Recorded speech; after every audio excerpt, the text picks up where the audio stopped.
Mr. Speaker, sir, at the very outset, I would like to thank you for enabling me to move this resolution from the bottom of my heart. So with your permission, Mr. Speaker, sir, I beg to move this resolution.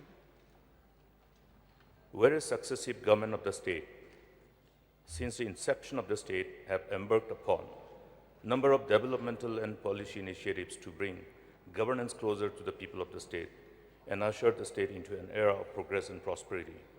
And whereas the hopes and aspirations of the people of the western part of the state, comprising of the 5 districts of Garo Hills, generated the felt need of creation of winter capital at Tura for ensuring equitable and inclusive development of the region as a whole, which is in sync with the dreams and desires of our founder leaders of the state, with a shared objective of creating a sense of oneness among our 3 major tribes of the state.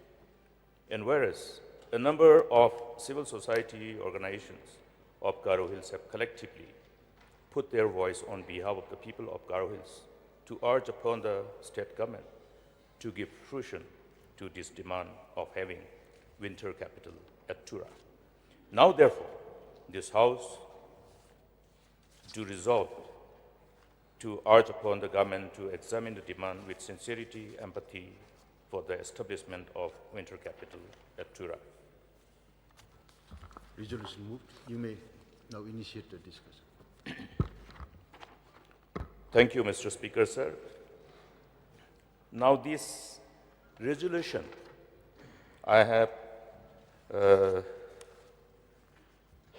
made a conscious decision to table this resolution for the consideration of this august House, keeping in mind the background which in a nutshell I have incorporated in my resolution itself and which is self-explanatory.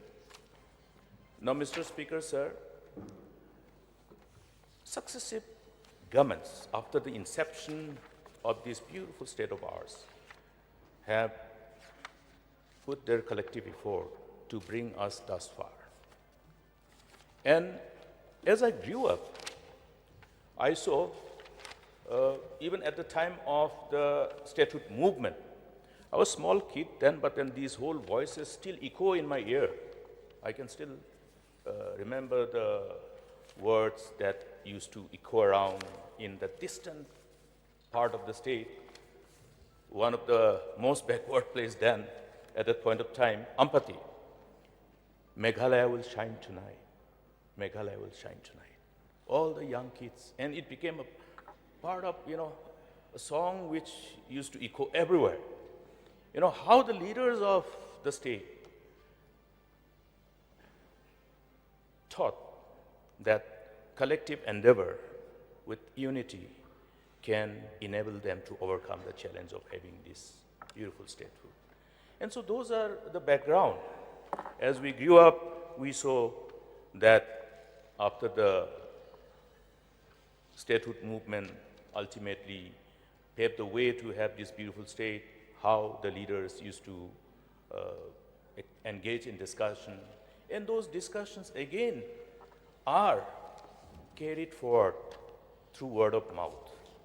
Now, that's why I have indicated here in the resolution itself that this particular objective to prevail upon all of us as the policymaker and the people who can actually give fruition to this collective desire of the people of that part of the western part of the state. I have said that this is in sync with the dreams and desires of founder leaders of the state, with a shared objective of creating a sense of oneness among our 3 major tribes of the state. I want to place on record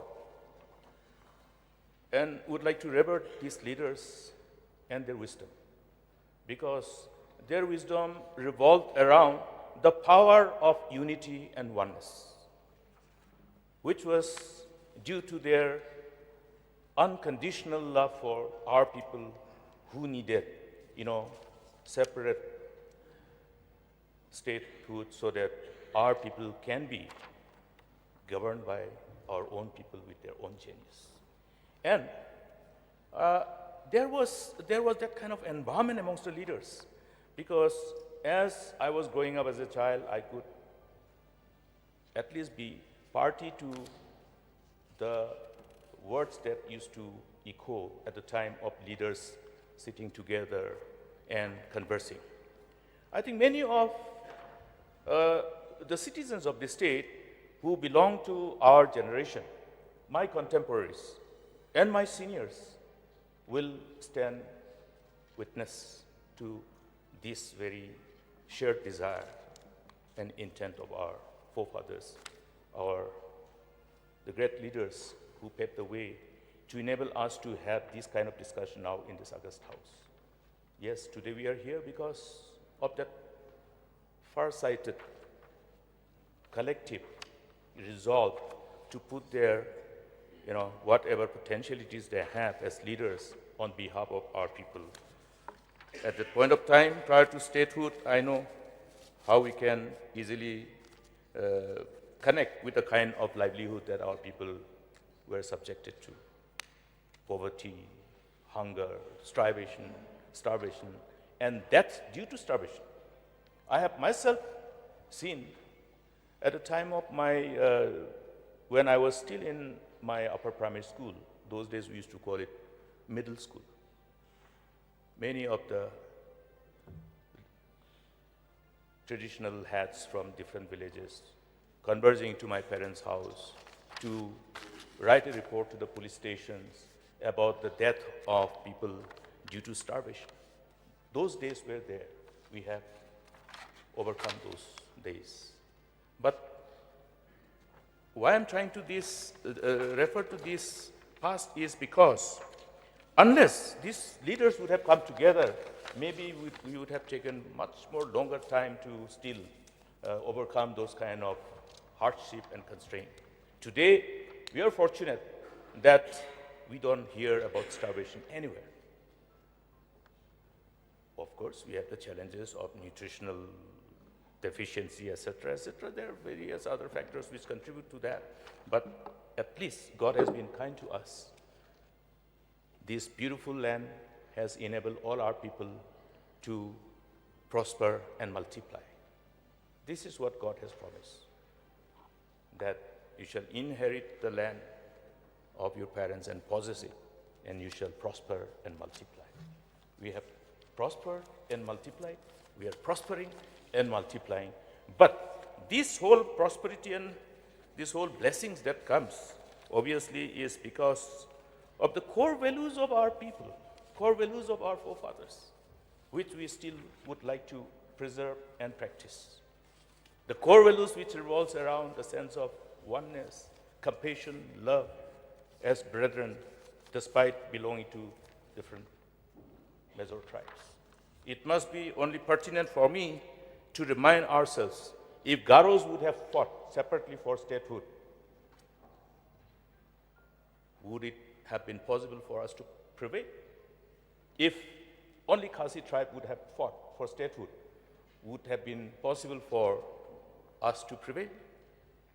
So I think that connect of the past gives us an insight into how the power of, that coming together out of love, compassion to our own people together have enabled us to achieve this statehood. And today, I would like to also place on record my deep sense of appreciation and my gratitude and gratefulness to all the leaders. After the statehood, how each of the successive governments have contributed to position us today. Today, Meghalaya is talked about. Meghalaya has been able to brand itself as one of the most potential states to be a model state in the whole country. I remember when I went to meet our Congress chairperson after assuming the office of Chief Minister. Two things which reminded me after I assumed office repeatedly and based on which I communicated to her without even meeting, only through letters, was that, Mukul, Meghalaya is such a beautiful state. the potentiality of your people and the state is something beyond compare. And I have faith in you, Mukul. Do whatever you can and position your state as a model state. Then she reminded me, I am not saying that you shall position your state as a model state only for the northeastern region. Position your state as the model state in the whole country. So this is the kind of perception that people, the leaders of this country has about Meghalaya. We have the potentiality. Our people have the potentiality. And we must believe, and we believe. That's why we are here. Because we want to give fruition to their desires, their dreams. And I think collectively we can do it. Therefore, the spirit of oneness, that whole issue of love and compassion and being good to your neighbor, because I reminded the House yesterday about that, what is written in Scripture. Because it says, "Oh, nothing to anybody except to love one another." Because one who has learned to love one another has fulfilled the law. It's a state where most of us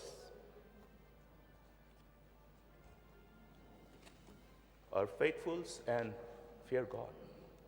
And